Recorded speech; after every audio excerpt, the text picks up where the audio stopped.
do something long enough, you're likely and probabilistically to trip up on something that works. Oh, okay.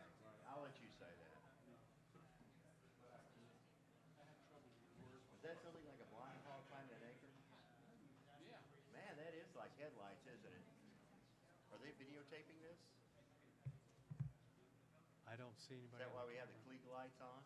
They are back there. Is there a UFO back there? There's They these did two last year, lights. did they? Yeah. I'd have a migraine in 5 minutes if I had to stay up here. Wow.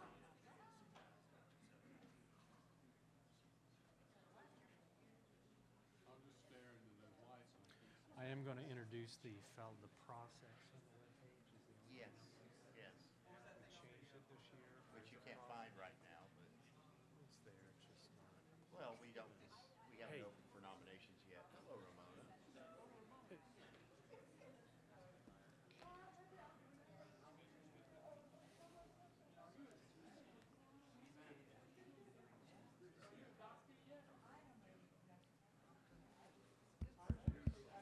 Is that on? Check, check, check. Okay, folks, 1 minute warning. 1 minute warning. Good line of sight for me to hold up the sign from right there. Okay. Last year we used a baseball. We're not going to use a baseball Yeah, that'll work. to cue him that he's running out of time? I think Warren's a better catch than he is. Meaning that catch ball.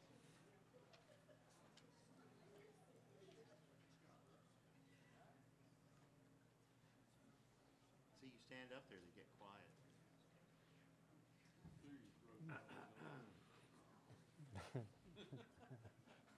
Don't want to feel the wrath.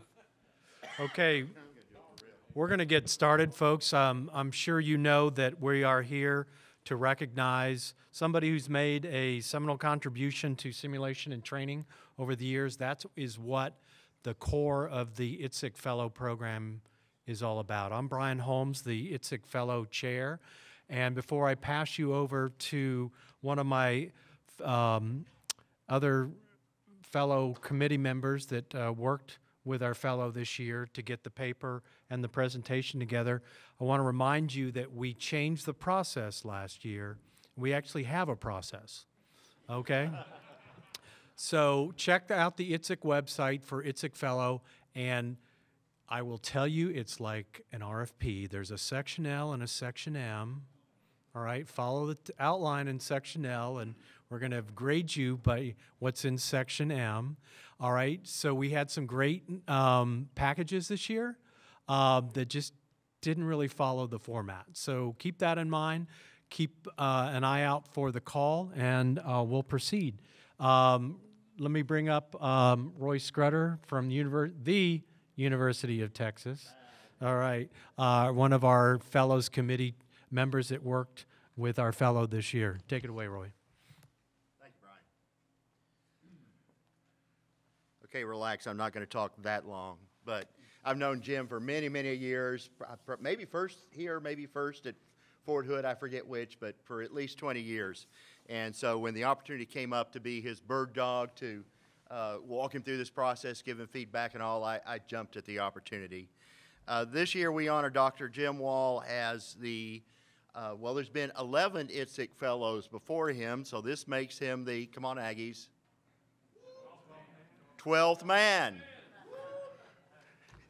He's the latest in the series of visionaries who shaped modeling, simulation, and training over the years. That's what we look for, but he's done more than that. In Jim's case, he's impacted modeling, simulation, and training, but he's also impacted test and evaluations and operations. You're going to see this through his presentation today.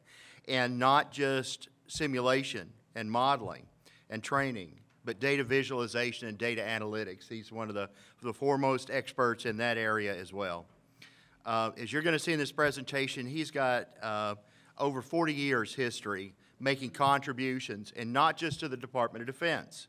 He's not a one-trick pony. He does all the departments. He's contributed to Department of Agriculture, Department of Energy, and Homeland Security.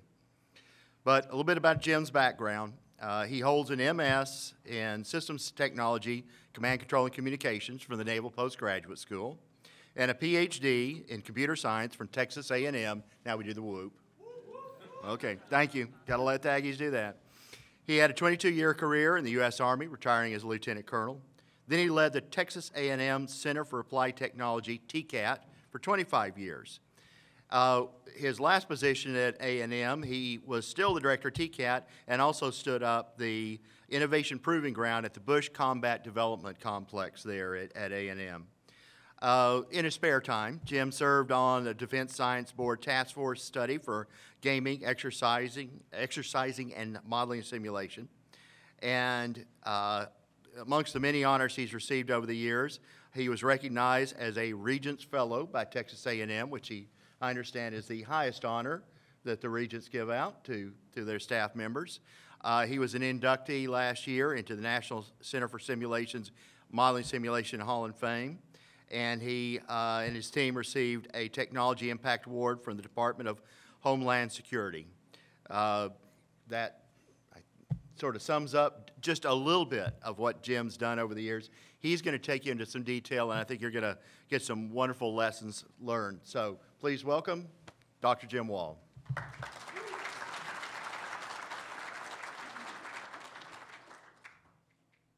Well, after that introduction, I hope I don't let anybody down. I hope the anticipation is not so high. But anyway, I am deeply honored to be the 2023 Itsec Fellow selection, and I certainly would like to thank NTSA and the Itsec Conference leadership, the selection committee, and those who nominated me for this prestigious recognition. This presentation is intended to provide some highlights of my professional journey through a multifaceted career on modeling and simulation. Writing a paper that covers a period of almost 40 years, and is somewhat historical and presents some challenges with a highly technical audience because related technologies have advanced so far since much of this work was done. It is important to remember the time frame that these programs were done in, and most of the work that I have done has been in the applied research arena. I've also, as Roy said, done a lot of work for people outside of the Department of Defense and trying to introduce them to modeling and simulation. And one of the things that is apparent there is that it's a different world, and the backgrounds are not there for them to assimilate modeling and simulation to the degree that we've done on the military side. But all of that is changing. And the other thing is, in that community, a lot of the communities I've worked in, there really have been modest budgets. Lots of requirements, but modest budgets. My first, and a little of this is going to sound like I'm talking about me, and it's not really. I want you to understand, and Roy said a lot of it, so I can cut some of this short. But I do want you to know some of the things I've done, because I think there are some common themes, and I think that what I've done here is help set the perspective on why I did some of the things that I've done. My first exposure to modeling simulation was at the Naval Postgraduate School. I took courses in simulation and computer graphics, and based upon some of the projects that I did in the classroom, I actually was hooked on modeling and simulation. I thought, man, this is really great stuff. And I had such a blast doing that. And later I was chosen, while in uniform, to attend Texas A&M in 1990, as Roy said, a fully funded PhD student in computer science. And I focused my graduate research on multi-level abstraction of discrete event models in an interactive object-oriented simulation environment. As anybody that's gone to graduate school and written a dissertation or a thesis, you got to make a long name, and I had to make sure I passed that test. The next, and I'm not forwarding here, I'm sorry.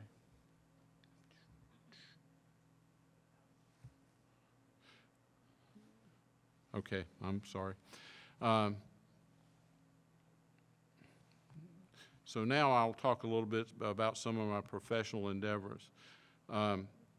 This is intended, again, as I said earlier, to give you a perspective on what I've done, where I came from, and I weigh a lot of stuff on my experiences just like everybody else. So I've done a lot of work, and we don't get into that, but you'll see if you knew me.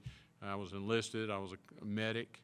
I was an armor officer, and I had to go back to school to get a degree to come back in and get a commission.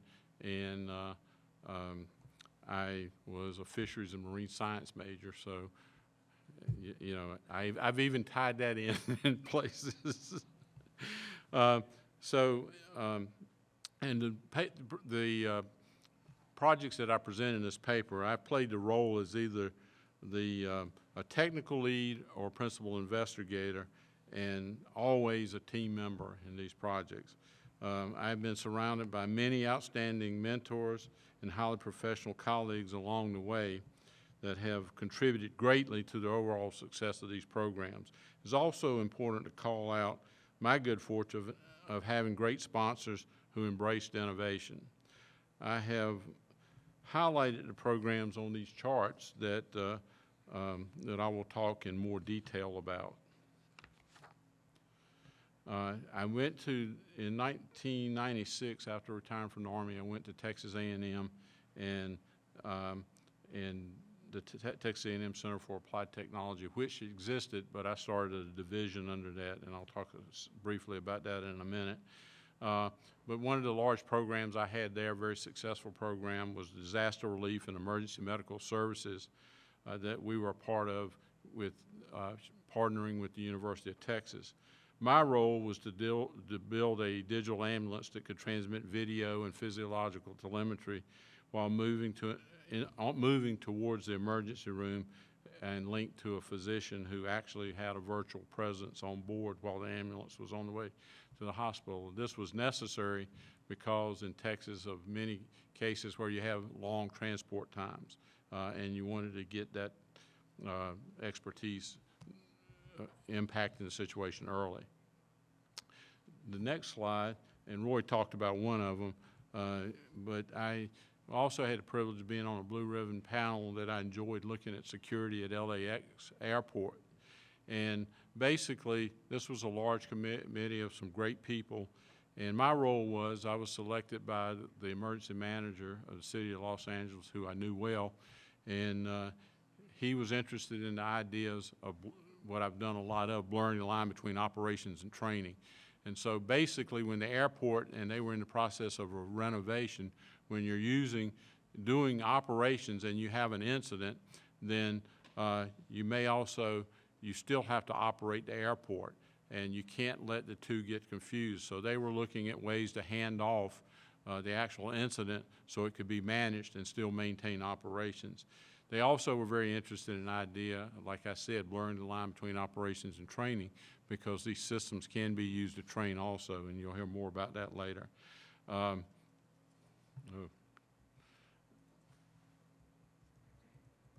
sorry. No, that's the slide. I'm sorry. I apologize for that.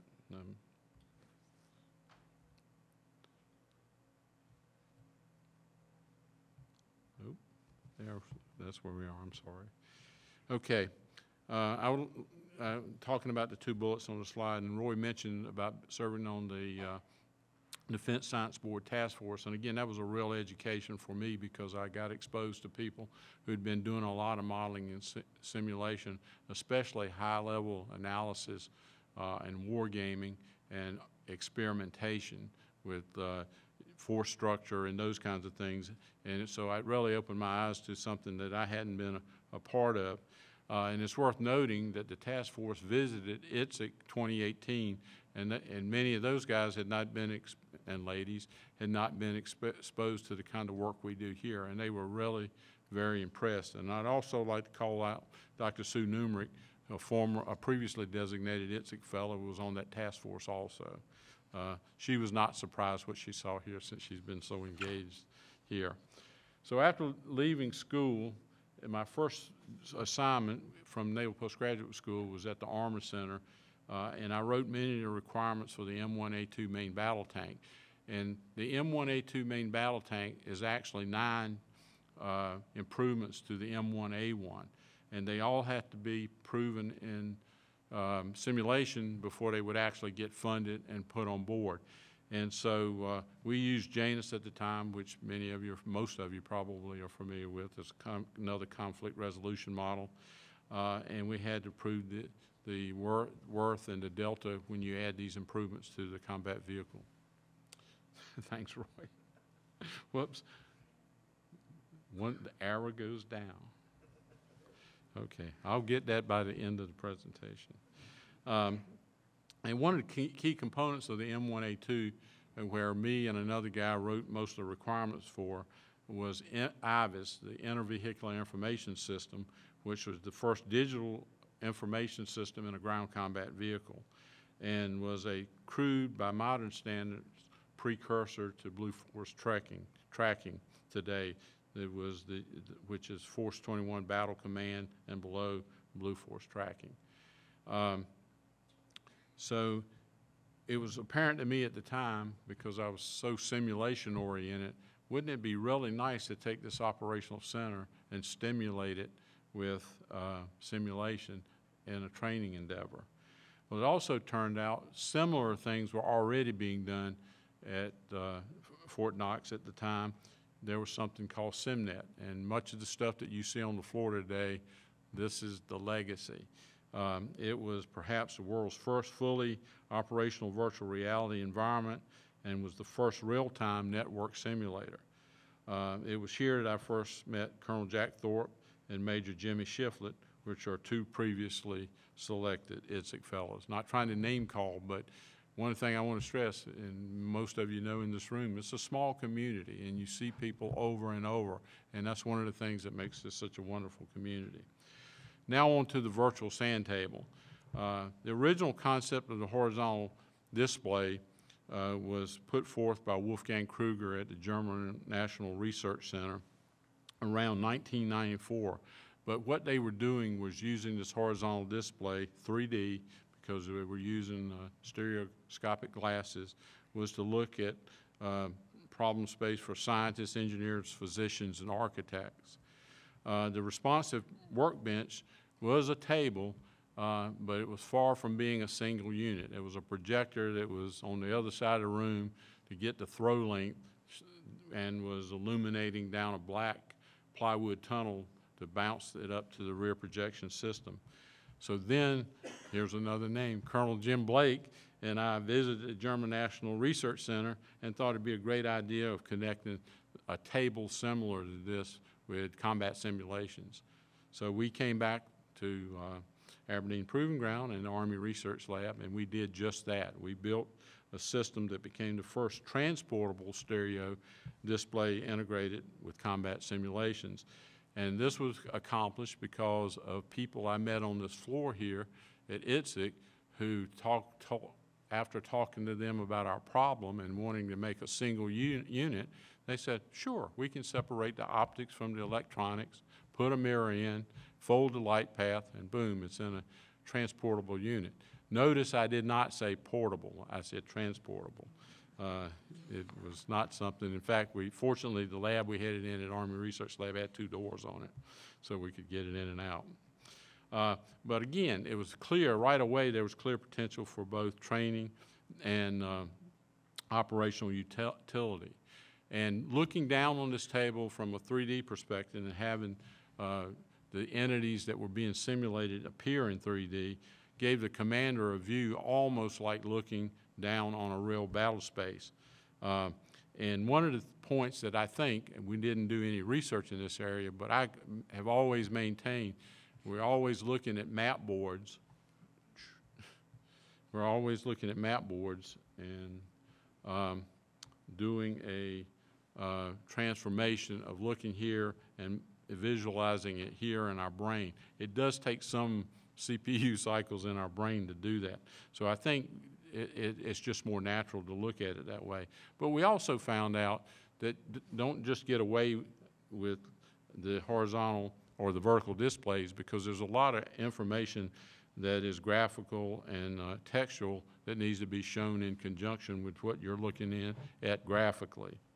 The greatest limitation of that system was, at the time, because of the frame rates on the computers and the computer video, was that only one person got to see a very accurate portrayal of what was on the display. If you were standing across from that person, you got a 180 out. So if the real thing is a mountaintop and the primary user is looking at a mountaintop, the other guy is looking at a valley. It was interesting. The last project I worked, the last project I worked on while I was in the Army Research Lab before I retired, and I got to stay on a while because there was a big demonstration going to be at the Institute for Defense Analysis, and since it was my project, they wanted me to stay on. I stayed on about 3 months to keep the momentum and to get it finished, and we had a very successful show at the Institute for Defense Analysis and got hooked up with the G2 of the Army who had funded some of the work, and I was very pleased with it. But one of the interesting stories was, I'll never forget this, I took a break, walked out in the hall and was walking around, and I just happened to look on the wall, and there were some crude, not so crude, a little crude, hand drawings, and one was a table, and I called it a pool table, but it was really a table. I called it a pool table because the lamp was shining down on the table, and it was projecting 3D entities on top of the table. And that was a drawing by Jack Thorpe. I don't know the time frame he did that in, but again, he's a visionary, and it was no telling how long ago it was. But we built it, so, and we built it differently. But it wasn't too long after we built ours that UCF built one, and they actually did do a downward projection. The problem being, if you stick your hand in there, you block the light. And you see some of that stuff still around here. Plus, some of the problems have been solved with the refresh rates on the video cards, and you can have 2 or more people have a correct view if the frame rate's high enough. So when I joined the Texas A&M Center for Applied Technology, I actually had the opportunity. I went to work for a thing called the Texas A&M Center for Applied Technology, and I had the opportunity to write my own charter as long as it related to computing and information technology. And this was an applied research center, and it was the kind of thing you get to go find the money that you want to do work for and spend the money and then go get some more and do some more work. But it was entertaining, and it wasn't too unlike the Army Research Lab, because while my people were paid for us to do anything interesting, we had to have sponsors also because there was not enough money in the budget. So anyway, I wanted to focus on problems for solving military, and because I was at a university, non-military customers to help them solve some of the problems that they had. I wanted to be able to map technologies. I do apologize, folks, for I can't walk and chew gum at the same time here. Let me keep my little finger right over here, and then I'll be fast forwarding when I shouldn't. But anyway, but the idea here is to be able to look and map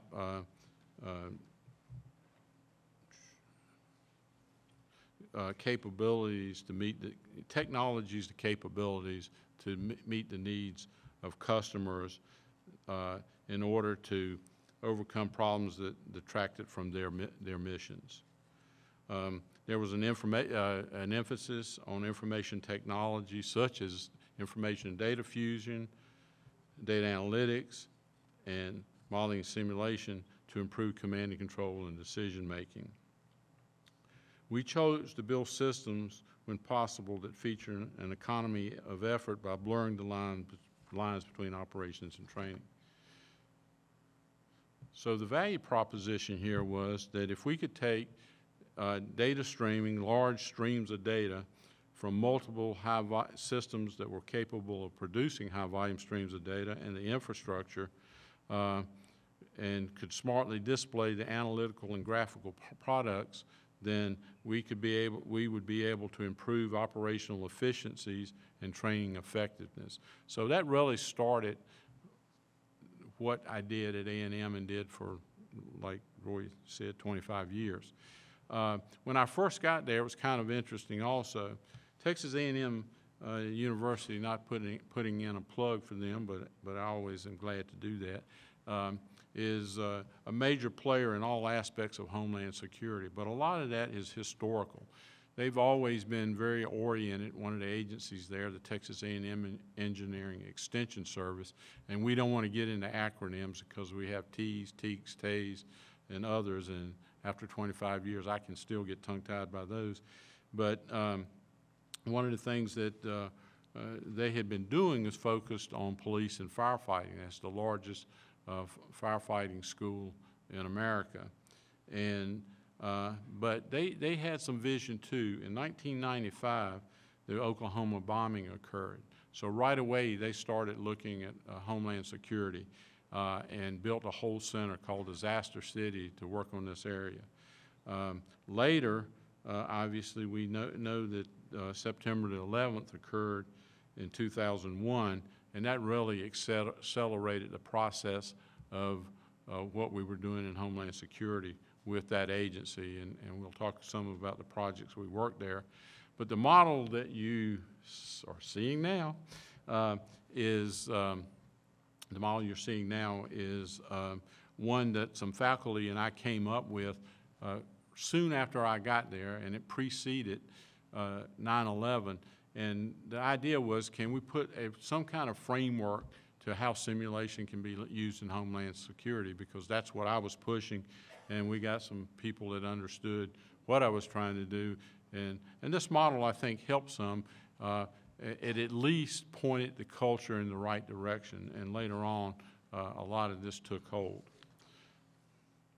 So one of the things that we used to initially look at the problem space of blurring the line between operations and training was, how can we look at some of these command and control models? Most everybody is very familiar with the Sense, Decide, Act. It's about as simple as you get.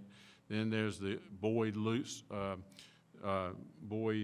loop that's observe, orient, decide, act, and which is very, by the way, very useful to the response community, because they actually do orient forces or capability toward an emergency before they fully understand what the extent of it is. So that model is good in that sphere. But this model here was done by a guy named Joel Lawson at Naval Postgraduate School, and it really is an extension of Sense, Decide, Act. Now what he did is the environment part over there in his model is just the environment. And I chose to extend that, and I'll talk about that in a second. But the other thing he did in his model was the deciding and the acting. He called out getting the external data, the desired state, and the decision aids. And all of that stuff is done that's what's done in a command center. And it's all driven by what the environment is. And there are people acting, and orders are given from the command center, and people are doing things in the environment, trying to change the environment to a desirable state. And of course, it's an iterative process, because if nothing else is even happening, the environment is still changing, and you have to continuously go through this process. But what I decided to do is draw this out, and because we're talking about the environment, it was a perfect opportunity to use simulation. If it's a real-world situation, there are actual incident commanders out there doing things, and there is an incident that has to be mitigated. However, we can also recreate that environment in simulation, and where we have role players and events, master scenario event lists, and we can create the environment and report that back and communicate that back to the command center. To the guys in the command center, people being trained, it's just like it's real. And I have to tell you, it's very interesting to see this training take place. We don't do the training. TEEs did and continues to do the training. But we built and maintained the simulations that they use and built the environments. And also an opportunity to use simulation for as a decision aid and looking at the desired states. And this has been, again, very effective, and so really the simulation is highlighted much more in operations, and the simulated environment is highlighted much more in training, for training applications. But this really laid out a way, the situation where they could understand, and they got it, and we've been using it for a long time now. So one of the other things is, and the way the simulation environment works that we develop for them, and it's really simulation, it's simulation for stimulation. So back to the old Sense, Decide, Act. That's what this group is doing in the command center. And again, I've seen these professionals that come in to be trained, they actually are throwing the phones, slamming things down. It's easy to get them immersed because all the action is outside, external to them, and they're getting it through communications. Just as an aside, immersion is a big deal in this kind of business as it is in VR.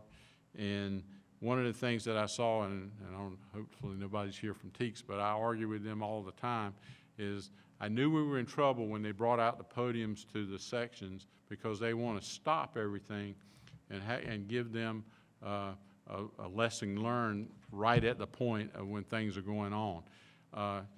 What you're doing is breaking them out of immersion. And at some point, after you break people out of immersion a few times, it's like, oh, this is a training event. And it's not nearly as effective. So I've kind of fought that over the years, very unsuccessful, but it's still the best training that's available to emergency responders. And one thing that gets done here is the fact that it is, they come here to be trained in command and control and how they would mitigate a large-scale incident. But what is, they're also learning the National Response Framework, the National Incident Management System, and NIMS, the National Incident Management System, which is a set of protocols and messaging standards. The next slide is, again, this was an opportunity, and I think this opportunity still exists in the non-military applications. So if you look at this chart, and on the y-axis you have maturity or complexity, whatever that is, that's kind of an abstract term, but it goes from low to high. So we've migrated on the command and control side from analog systems to digital systems, and I got $3 signs up there, kind of like Yelp, because we spent a lot of money doing that. Then there is the simulation side where we've gotten great use out of live virtual constructive, and we have $2 signs up there. We haven't spent as much as we have in command and control, real command and control systems. But what we do now is spend money to tie those two together. Now, we weren't stupid, and let's do this while we do it. Let's spend $1 and do both at the same time. It's just the way technology evolved. However, when you look at the response community, they don't have a lot. They still rely a lot on push-to-talk systems, radio communications, and interoperability. If you look at Homeland Security, it's probably still the top problem that they have.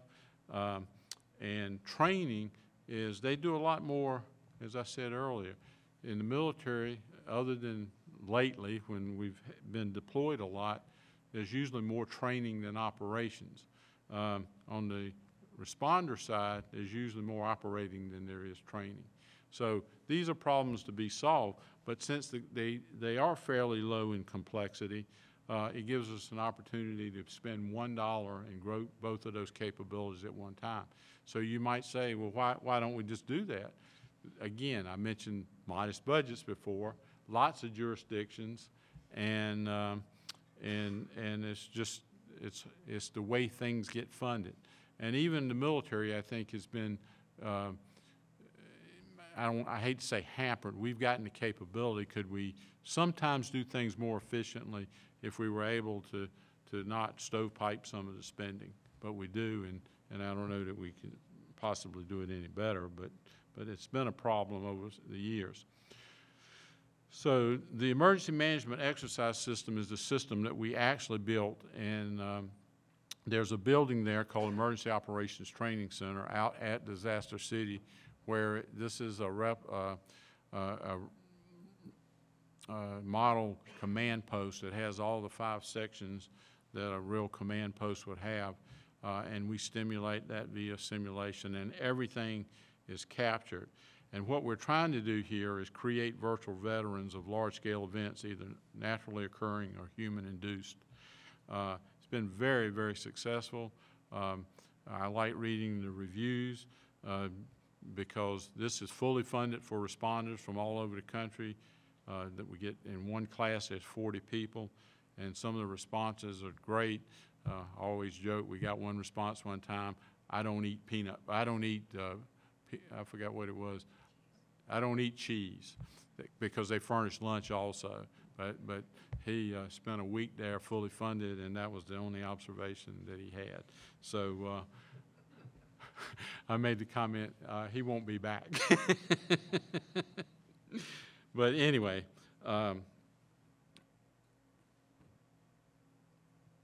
so to date in this environment, we have trained more than 20,000, and when I say we do the simulation, they do the training because it's experts in that area, subject matter experts, but more than 20,000 responders have been trained in this system. It is a web-based and application-based system, or application-based system. Almost, if not all, of the states in the U.S. have sent people there, or have been visited by a team that they have on the road all the time, given the training and linking back to the EOTC. And it's also been shown in many of the U.S. territories. This is a sample of what the display looks like. The main display is everything that many of you in this room would expect to see, because it's a command and control system, and it does the things that command and control systems do. But one thing so this really can be, they use it only for training, but the thing that makes it a training system, because it really is an operational system and can be used in that manner, is the fact that it has a common scenario authoring capability and an exercise recording and playback system that's built in. So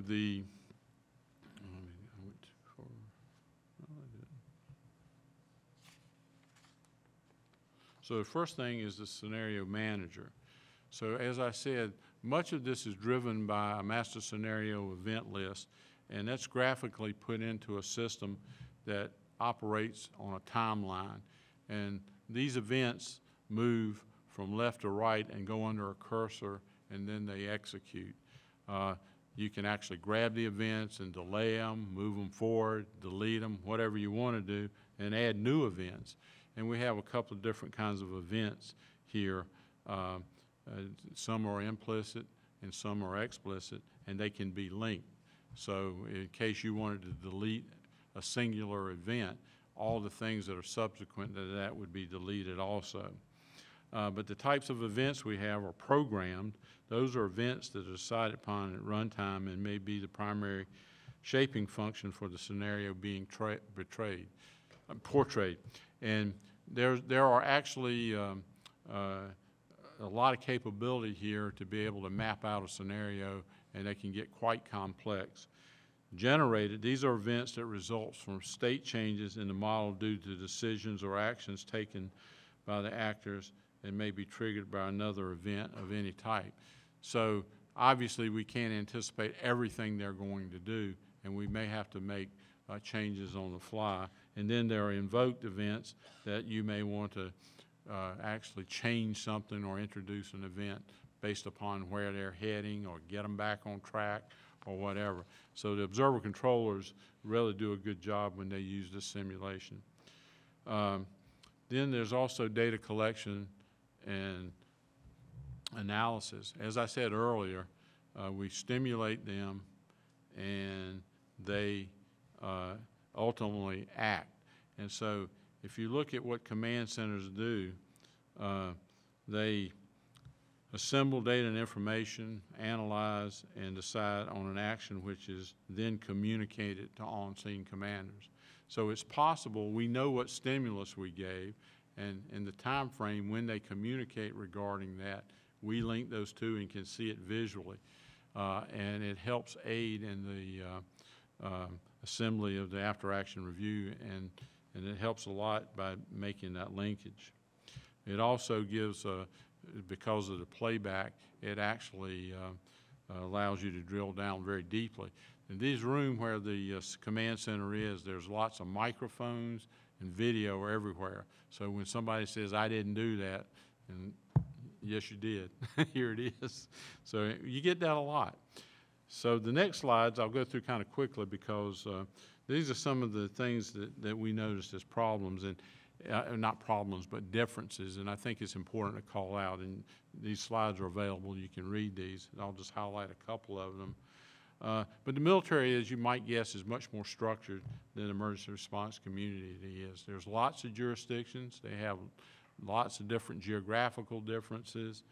And they don't really have, at scale, they don't have a uniform doctrine, policies, or training. And some of that is changing because one of the problems and findings of 9/11 was as all these different jurisdictions respond, they don't interoperate very well. A lot of confusion. So that would, as I said earlier, what gave birth to National Response Framework, National Response Plan, and NIMS. So these people are now speaking the same language and can communicate. Now they still may go back home to their jurisdiction and say, you know, that house up by the place where the cow died last week, they may still do that, but when they form, they at least now know how to communicate. So they get trained in that area. So that was a big deal on the organizational structure. If you look operationally, in the military side, command is positional and follows the organizational structure that was in the previous slide. So we know how to decompose military units. We know how the leaders are formed. You know who you work for and the like. And basically, military operations cover a lot of ground, and much of the planning has been done because we know what potential scenarios we are going to have, and so planning precedes the actual deployment. In the responder community, they come from many dispersed areas and fall in on a large incident. Again, they have the communication problem, and that has gotten better, but it's still a problem. They don't have the standard symbology that we have, so they can't just look at a map and say, and read it and understand what's going on. I haven't seen any real changes there. And in some cases, because they have so many different kinds of things that they respond to, and they're all different, their execution tends to be more reactive. Yes, they train. Yes, they plan for certain things, but when they get to an actual incident from either small or large, much of it is reactive. Then lastly is the technical challenges. Simulation, I think you can hear me now. Simulation and exercises are much more common in the military, less so in the responder community. They do exercises, and I said earlier, they do a lot more operating than they do training. And obviously in the military, we're at best, because it means we're not at war, we're doing more training than we are operating. Could you turn that down some? I'm getting a lot of feedback up here. Is anybody listening? No. Okay.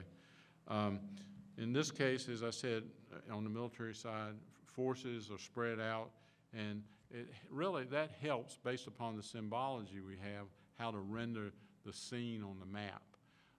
Again, in the military, in the emergency responder community, we have people from a lot of disparate places that converge on an incident, and it's very hard to portray that in a map display and get clarity because everything is so constrained. So we really have, we spent a lot of time in what we did on this simulation is aggregation and disaggregation graphically to be able to portray. But because of the lack of standardization, we kind of had to come up with our own means. So some of the overall observation was when we came on board, and I think some of this still happens today, there's been a lot of people that try to say, oh, it's just another opportunity to take this military simulation and we can change a few things and make it work. But the reality is they need purpose-built simulations because they have their own unique requirements. And they have much of the same potential that we have done in the military for gaining the kinds of benefits we have, but they need the right simulation. But we did find that the way we conduct training is very much like the MCTP, which was formerly the Battle Command Training Program at Fort Leavenworth. The old white cell for control, green cell for role players, and it's a good fit with little or no modifications. While the needs are great, the opportunities have evolved slowly because of the many diverse jurisdictions, and lest I say one more time, modest budgets.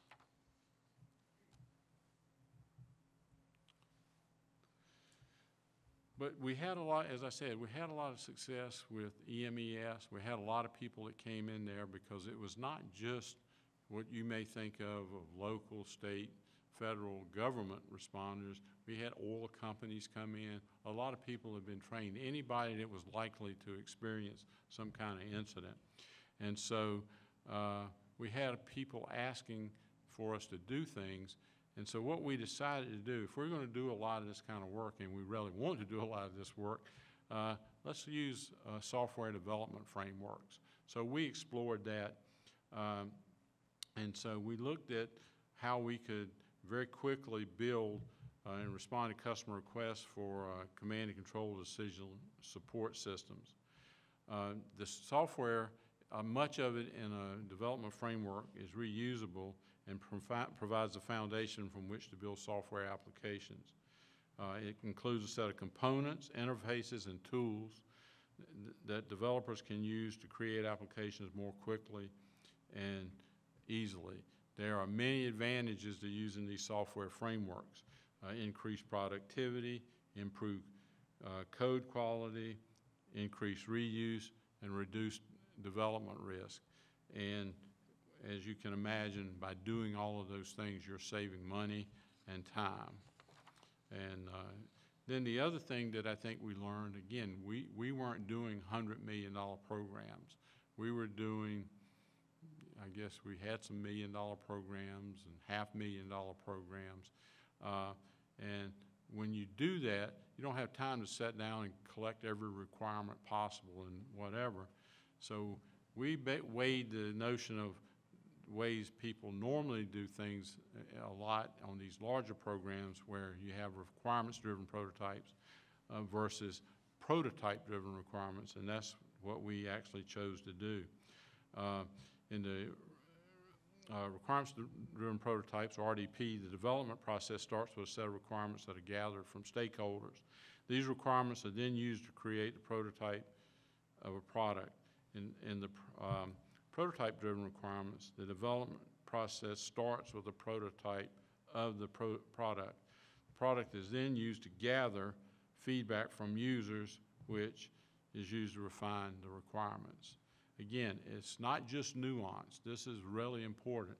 The advantage of the prototype-driven requirements is that it's more user-centered, more flexible, and it allows for earlier user involvement. The disadvantage is that it's easy to get scope creep. But the PDR aligns very nicely with agile methods where you develop these minimum viable products. Again, something that we use extensively and interacted much with our customer base. PDR may be the best choice if you're developing a product that is new or innovative, or if you need to get user feedback early in the development process.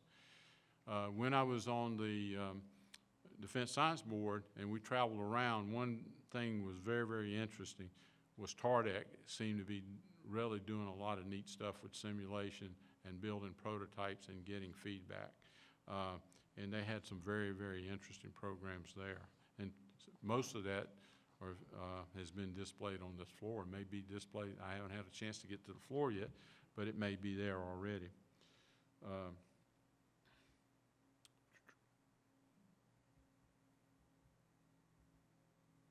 So we have built successfully 2 frameworks, the information dashboard framework and the process-oriented data visualization framework. What this has done for us is it allowed us to expedite the development of information dashboards through the use of the IDF and the ProDV. The IDF allows for seamless information exchange across multiple focus areas. So we've done this for emergency response, animal disease outbreaks, business continuity, laboratory capacity models for USDA. You'll see a chart later that shows some of that. While the addition of ProDV tool extends overall capability further by providing increased data visualization and visual analytics. Since both were developed by the Texas A&M Center for Applied Technology, they are complementary tools, and the additional functionality of combining the components is critically important to improving the communication effectiveness of the information that's being displayed. A little more detail about the information dashboard framework. You can basically look at this as 3 layers. There's the display layer, what you're actually seeing. There's a middleware layer, and then there's a services layer, which may be the cloud, or it could be even internal to your organization, but generally we're talking about the cloud here.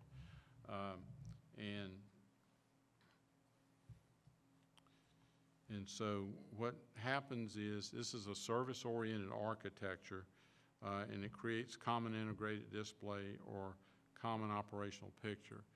One of the things that I've seen a lot in command centers, and I've been in quite a few, even from the time I was in the program at Naval Postgraduate School to a lot of emergency response command centers, is the notion of a common integrated display is very, very important.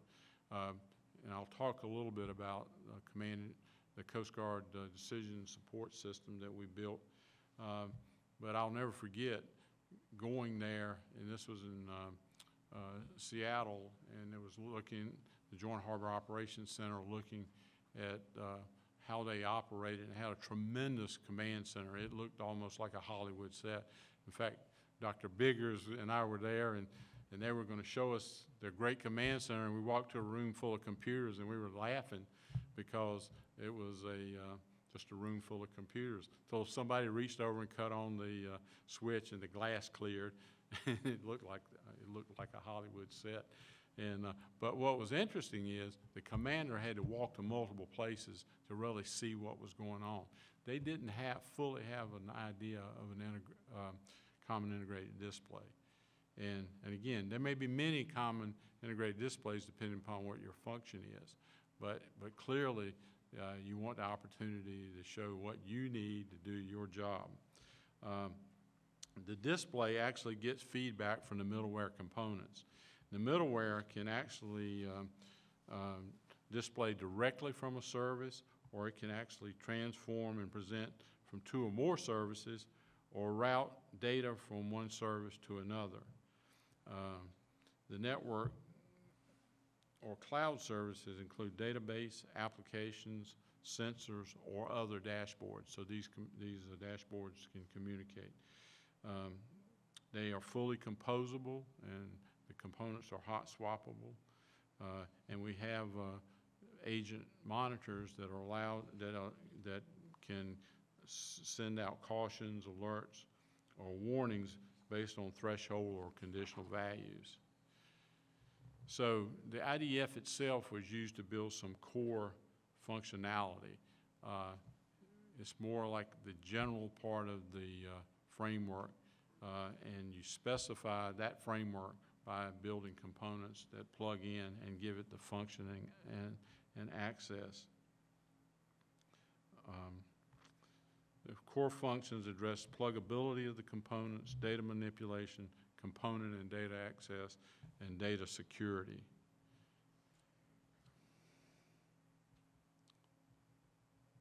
Let's see that.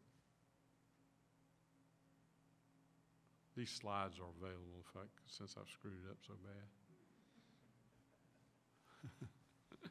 bad. But anyway, development using the IDF. So a dashboard, as I said, a dashboard component is a pluggable unit that represents both function and access and is supported by the core framework. These components are built and can be put into libraries and be reused. And in the middle of this slide, you'll see a lot of the groupings or collections of the kinds of things that there would be libraries that would be full of components. Again, many of these can be used across different applications, so it's nice having. The other important thing here is when I talk about customizing the dashboard itself by plugging in these components, it's also the layout is customizable. So they all look very similar here, but I can tell you we've got some that looks all kinds of different ways because the user can customize their own. The other thing I'd like to point out, and you'll see this on the next slide, some of these look, you know, people will come in passing and say, wow, that's confusing. There's a lot of stuff on there. But the reality is, since the user customizes it and puts what they want on there, and they put it where they want it, and they know how to look at it, you can get away with a lot more than if I just give you a system and say, here it is. And we found that was very useful. So the way this works is we have the components have two interfaces, a dashboard interface and a service interface. And the perspective is a collection of active dashboard components to support a particular mission or activity. A profile is based upon who you are and your functionality or the functions that you perform. And you may have a library of perspectives, which are basically libraries of components. But they can just be stored and called up at any time, and they can change at any time. So this was what the first project that we were working on, the dynamic preparedness system. And this was basically the system that we used to flesh out what the IDF could be and should be and look like. And then, is that left? Left. Wow. Okay. Okay. So what happens here is we did a large-scale animal disease outbreak that had been an exercise because we were doing work for a center there at A&M called, it was a DHS Center of Excellence called the Foreign Animal and Zoonotic Disease. And they had been a party to a very large-scale incident on foot and mouth disease. But what was important was the analysis, the AAR was well documented, and they talked about the things that they wish they could have done and done well. And so we dissected that, and much of what we learned from that is embedded in the dynamic preparedness system. And so, again, this is fully customizable. And what one can do is actually select the perspective that you want. In this particular case, this is aligned with the kinds of components that look at state preparedness training. However, you can use this special component and dial in under the cursor the perspective that you want. This is just one way to change things. And now the dashboard goes to a national response analysis. How this would work, and again, this is about how we can blur the line between operations and training, but at some point we also put analysis in there and testing, because many of these systems look the same. They have to have and need a common integrated display to be able to get the most out of what you're doing. So I just put this up there, and I'll go through this real quick. But let's take a border security simulation, and I want to have a multi-perspective environment that I'll build.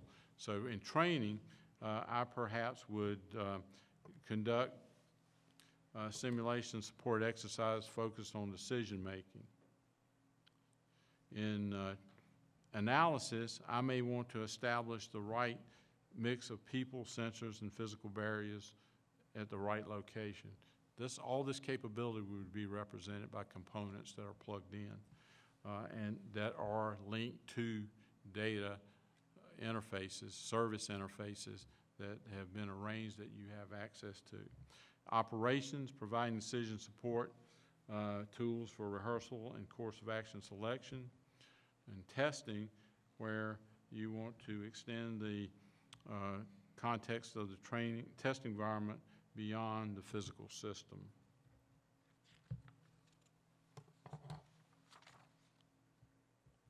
I mentioned this earlier. Well, I didn't mention this one earlier. So the first actual work we got, we were building and funded to do the dynamic preparedness system. But in the meantime, there was an outbreak in 2009 of H1N1, or avian influenza. It was an interesting time because we were doing work for the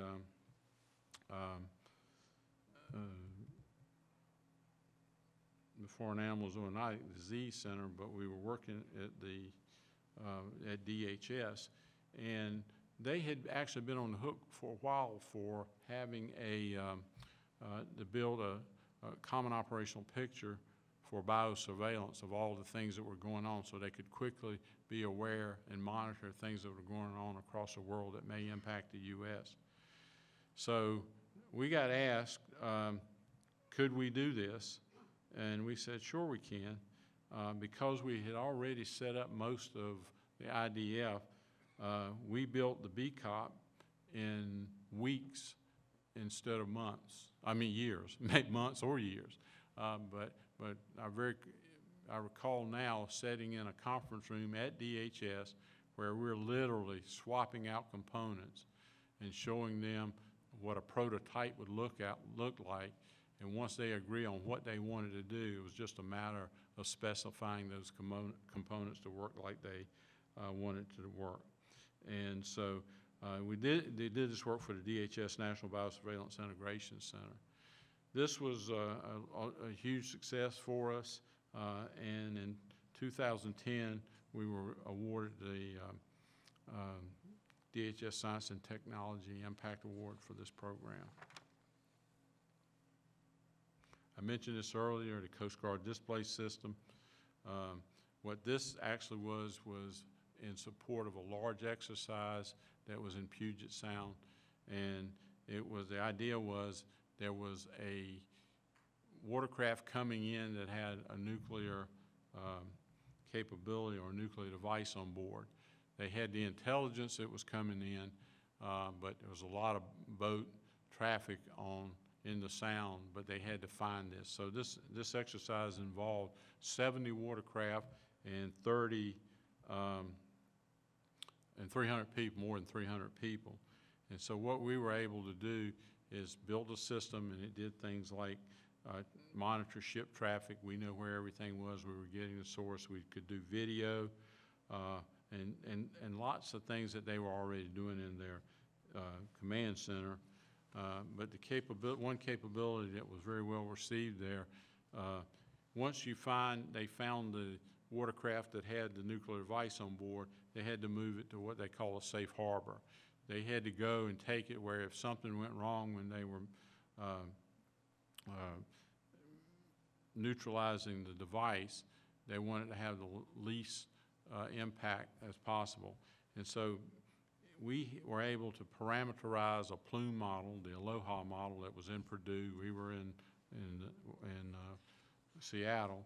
The model had a service interface on it, and we got back the plume, which in turn we got population data back from University of Washington, but we were able to combine the plume and the population data to look at what the expected outcome would be if something went wrong. This was so easy that the commander at the Jayhawk actually did this herself, moving these things around and finding the place to neutralize the device that would have the least impact. She actually bypassed her planning section, which would be doing that, and they were pretty upset about that they got bypassed. So that wasn't the intent of how this should work, but it does give you an idea that you also got to look at how when you introduce new technology that you have to look at the policies and the doctrine also. This is a chart that shows some of our more successful projects using IDF. What's interesting is it's the core framework, and these are, I think you can read those. If you can read what these are, they are very diverse as far as the customers. It's just a matter of building different components.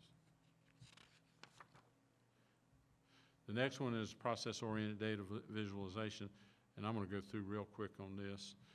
Again, there's also a paper I think it's out there somewhere too, so I go into more detail on some of the stuff. But the idea here when using a framework, if you look at this model, those things to the left, which are where you actually open up a database, connect to a database, do a transformation, that's no fun. It's the same thing. It doesn't matter what the databases are. Once we understand how the database is organized, you do this over and over and over. So every time we have a project, we don't want to write new code. We just reuse this code. And then it gets more interesting when you start to develop,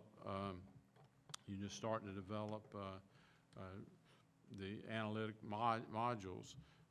And then another key component of this framework is an intermediate data cache, because in a collaborative environment, we were able to actually send large chunks of computed data that reside in a cache to other people, and they could actually call this up and look at the same visualizations that we had computed. And so it was great for sharing. And again, we're working with large data sets. But on the far right are the visual analytics that we wanted to spend our time, and that was the fun side, and that's where we did a lot of work in that area. This lent itself to us doing a graphical programming interface. So you just basically connect the dots, and this was such that if you connected the wrong things, the wrong data types, it got flagged, and at the end of the day or the end of the line, you would have the new, perhaps old visualization that was specified for your current task, or a new visualization that you had developed to be used in this environment. Again, you can see how the outputs here are very good to be fed into the information dashboard framework. I'll just show one of these charts, and this was done for John Dean, my successor at the Innovation Proving Ground, who is the foremost expert on operational testing. But he was the head of Operational Test Evaluation Command at Fort Hood, and at Fort Hood at the time. And basically what we were looking at there was the instrumentation for location was on board. And what you didn't want to find out at the end of an expensive long test was that some of the instrumentation wasn't working properly. So one of the problem areas was to look at the location systems on board.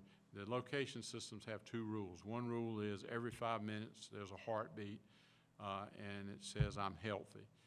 In this case, that's represented, that 5-minute interval is represented by a small triangle, and the numbers along the left-hand side there are bumper numbers for the vehicles. So if you're getting those little triangles, you're in good shape. However, if you're not getting the 5-minute heartbeat, then that triangle gets drug out and you see it as being red, and there's a problem. If you look at this, it says a lot of information in this chart. So if you look at this and you see a rectangle, that means the second rule has been applied, whereas you notify the system every time you move. So if you're moving rapidly, the triangles are very close together and it forms a rectangular. And if there's a rectangle, generally you're moving very quickly, as in an administrative move. If you get little triangles on top of each other, that's slow movement and generally what you would see when the vehicles are moving tactically. So the other thing you see here, if you ask, well, what are all the red areas there where they line up? Basically, that is the start of the actual exercise where they rebooted the system. And so you could see that as they were coming up, they didn't meet the criteria.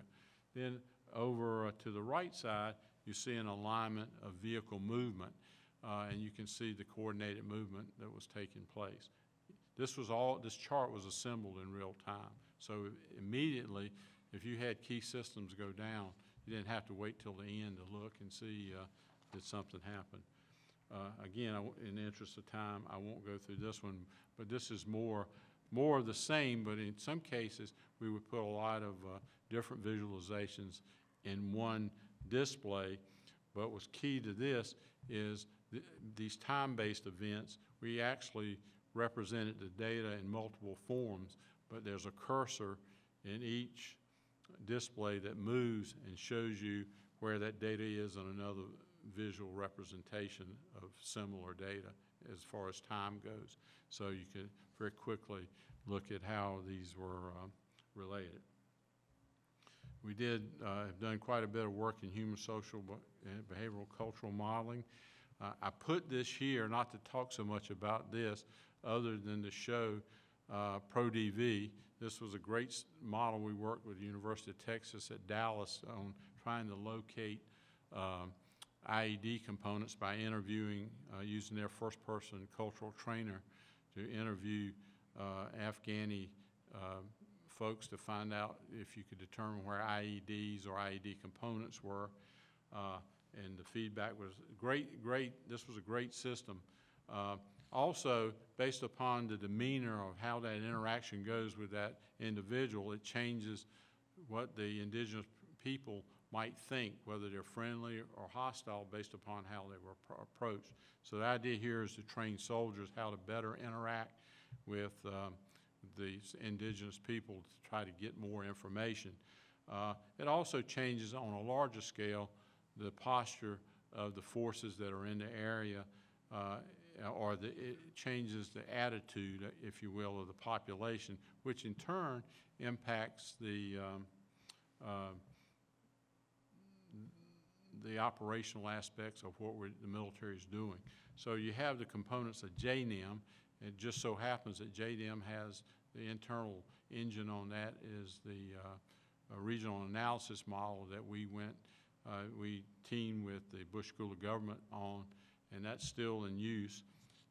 But it became an influence model for one SAF to be able to set the conditions differently.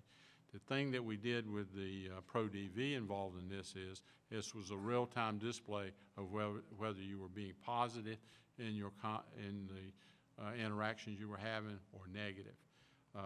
Again, don't have any time for war stories, but I will say this one because sometimes I know there's all kinds of people in this room, and if you're not on the engineering side, you probably feel like sometimes the engineers feel like it's not good to interact with people who are not engineers. I think sometimes I felt like that working with social scientists wrongly, and this project changed my views because I very smugly said when I was working with the Bush School of Government that I had a theoretical basis for everything I did in a simulation. What do you have? And I'll never forget this Australian PhD student who said, well, I do too. I can do that.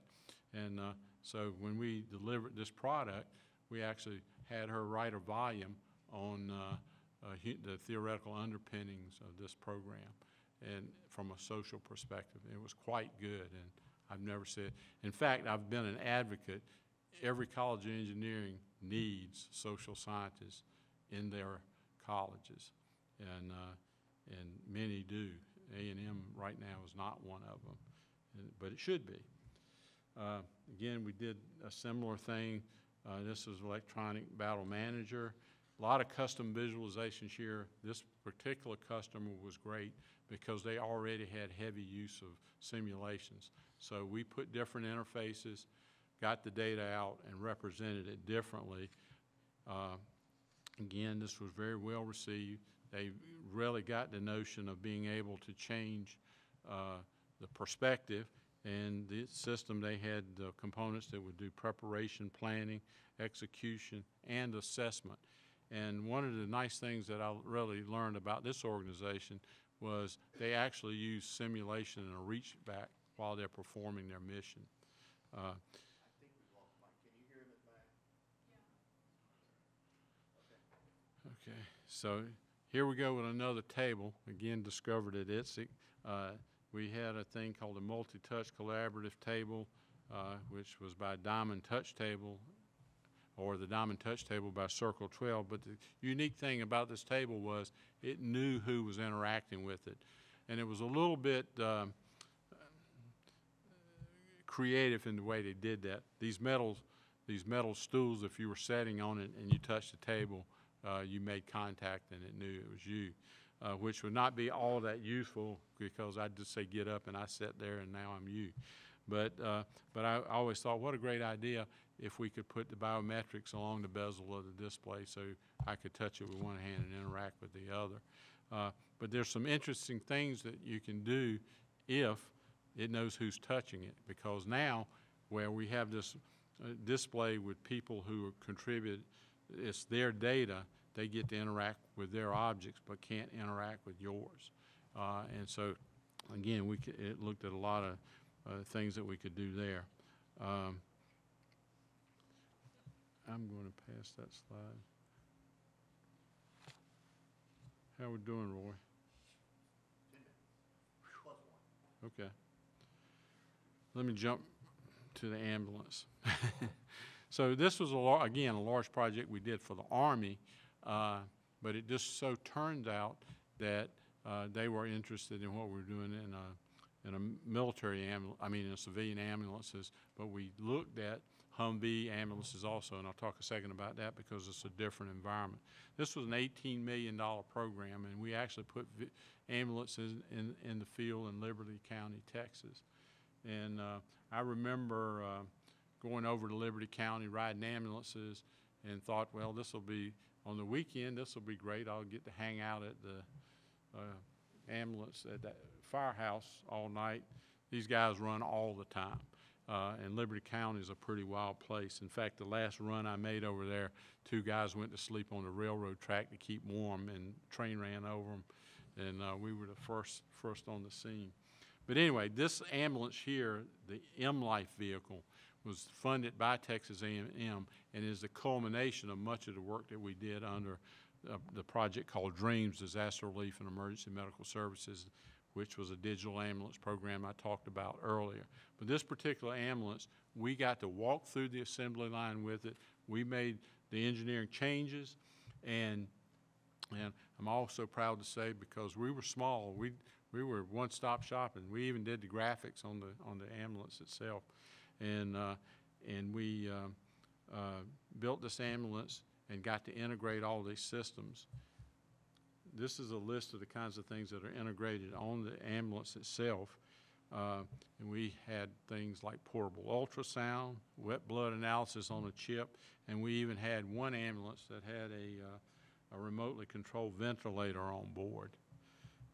The idea here was there was a real famous trauma surgeon in University of Texas Medical Science Center, was by the name of Dr. Red Duke.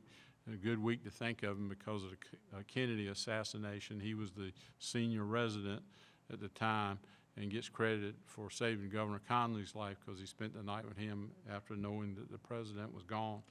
But anyway, I worked with him for 10 years, and really entertaining character. His running buddy was Willie Nelson, so you can imagine what kind of guy he was.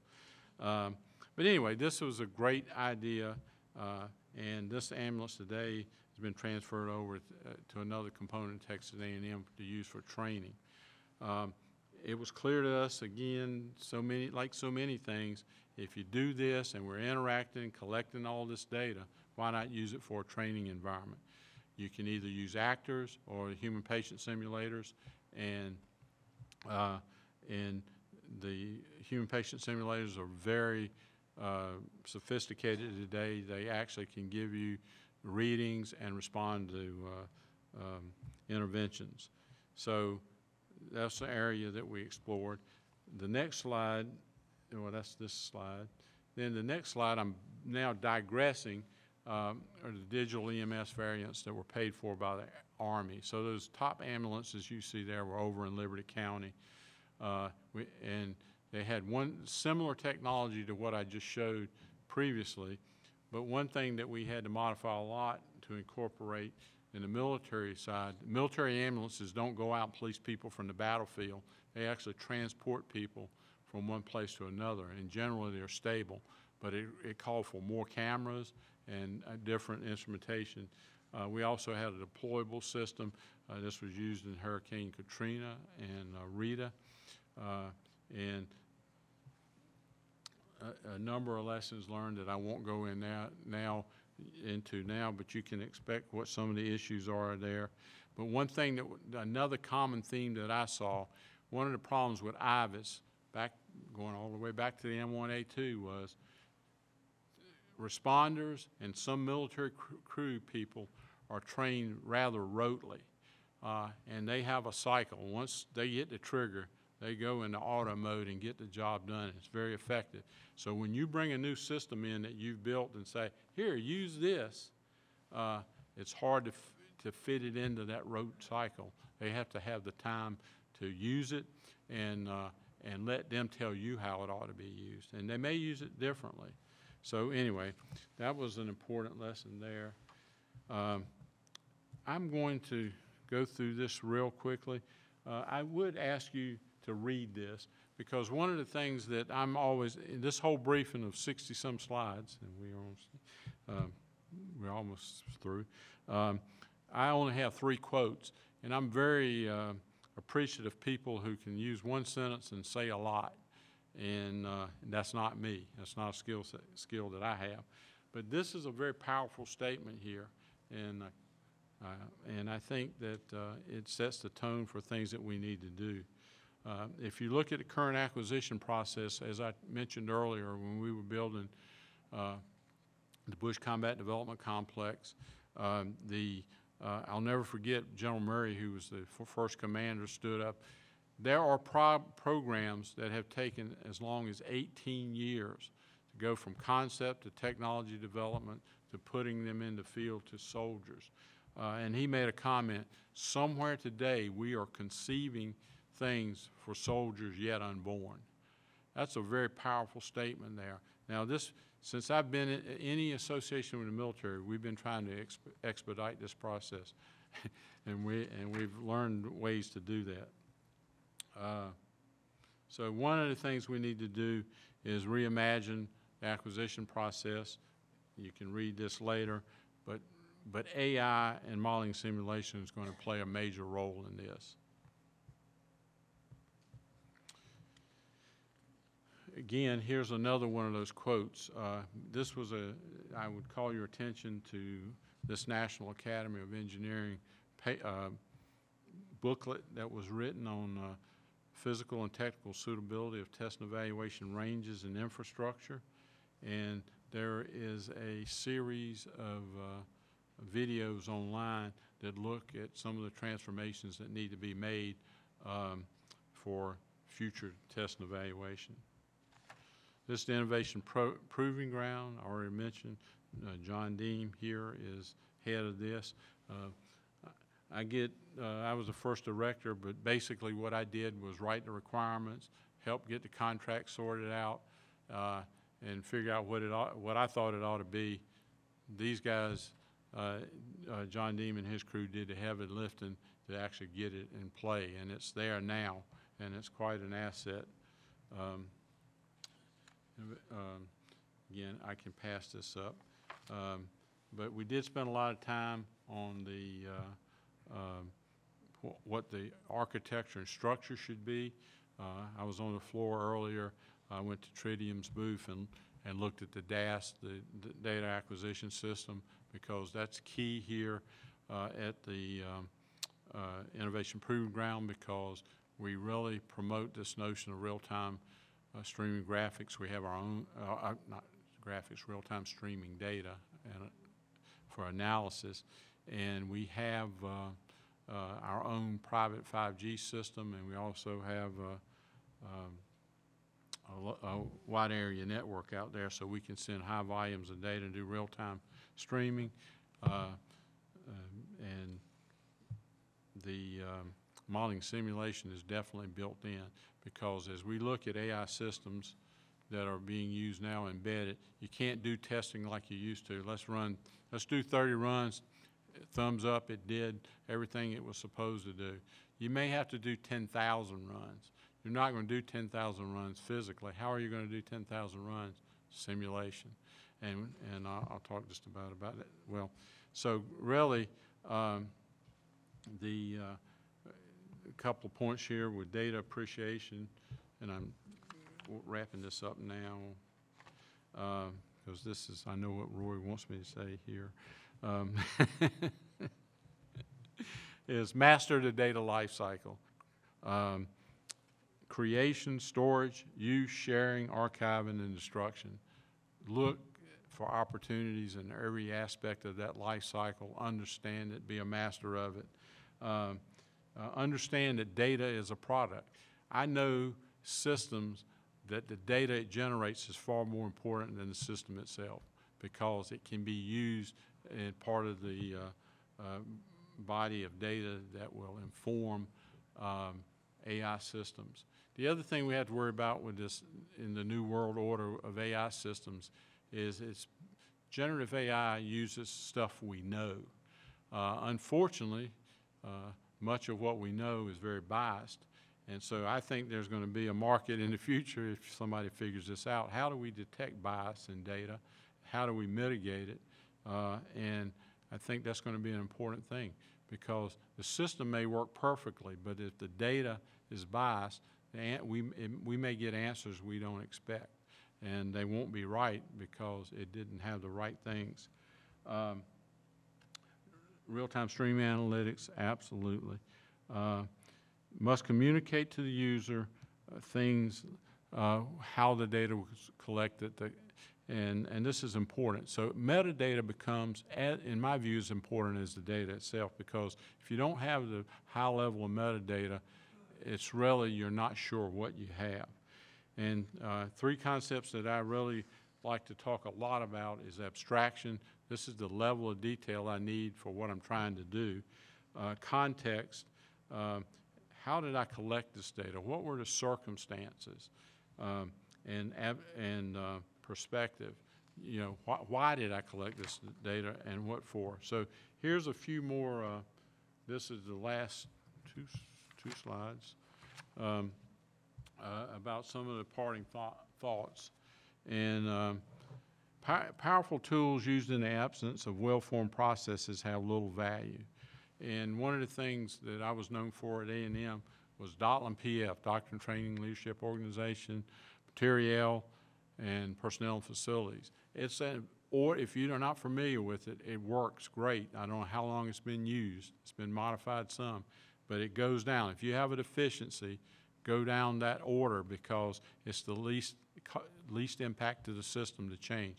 If you can change doctrine and not build new equipment, it's a lot cheaper and easier to implement. But what people often forget, if I go all the way down to material and I have to build something to overcome a deficiency, then I got to revisit these other things, because I may still have to change doctrine, leadership, and the like. Modeling and simulation is a combat to multiplier. I said that at the time we built a virtual sand table. I believe it more than ever.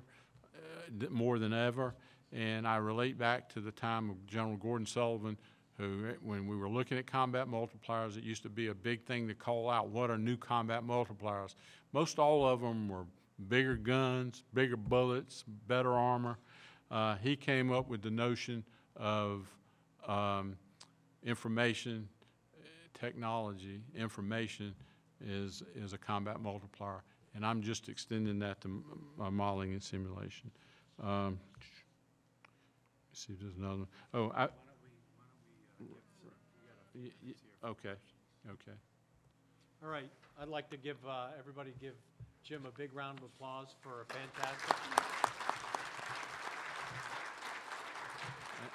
We have a few minutes for questions, so we're going to open the floor. So feel free, Jim. I apologize for dragging this out so long.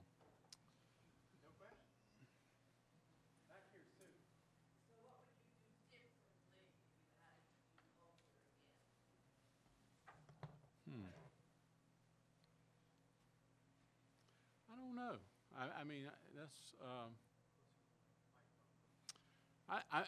I don't know, Sue. I mean, that's a good question, and I haven't really deeply thought about it. I have tried to evolve and transform over the years because I'm definitely not the same person.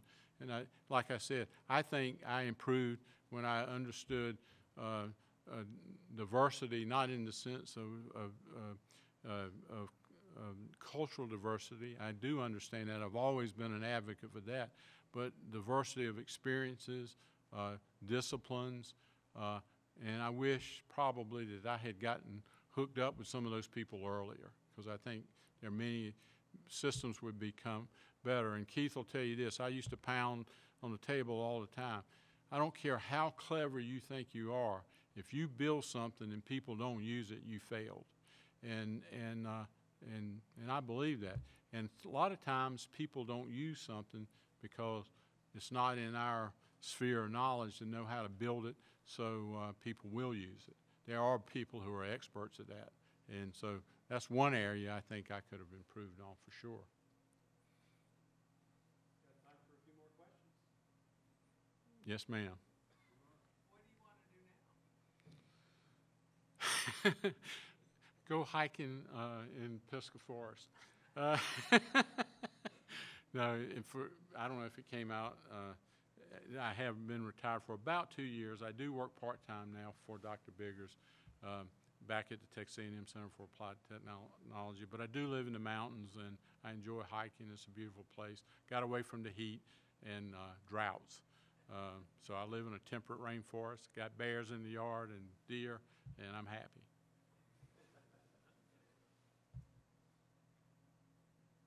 Yes? When you introduced some of these new approaches, how long was the adoption time before the emergency responders were comfortable that this was better than the practices that they brought in? I think pretty soon. Now, I will tell you, and I had a bullet, I rushed through some stuff here. One thing that we do know is the technology, well, concepts are easy to come up with.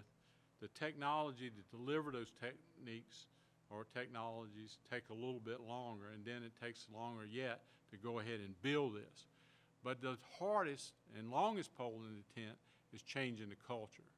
And that is, so in this particular case, some of that culture is difficult to change. But one of the observations that I had, and again, it's something I saw, is we had fire chiefs from Los Angeles come to this class, the emergency management exercise system, and the class that we teach there, set beside somebody from, and I always use this because it's a crossroads and it's close to A&M, Snook, Texas, which is basically, I don't know, they maybe have one fire truck.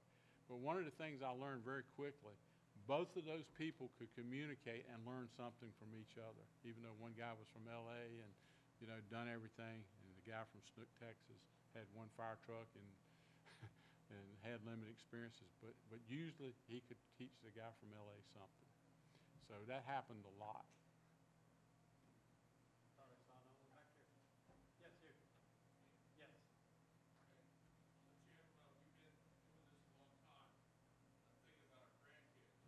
Uh-huh. How do you perceive the educational establishment transforming itself over the next 50 years? Wow. What? How many years? I said 50, but I just pulled that out. Yeah, I couldn't even begin to conceive of. I can't even conceive of 5 years because we're at one of those inflection points in the way technology. I'm old enough and been around long enough. A&M has been, I mean, not A&M, sorry. AI has been overpromised probably 3 times, where we're going to do this, it's going to change the world, it's whatever. I believe it now, and it's changing everything.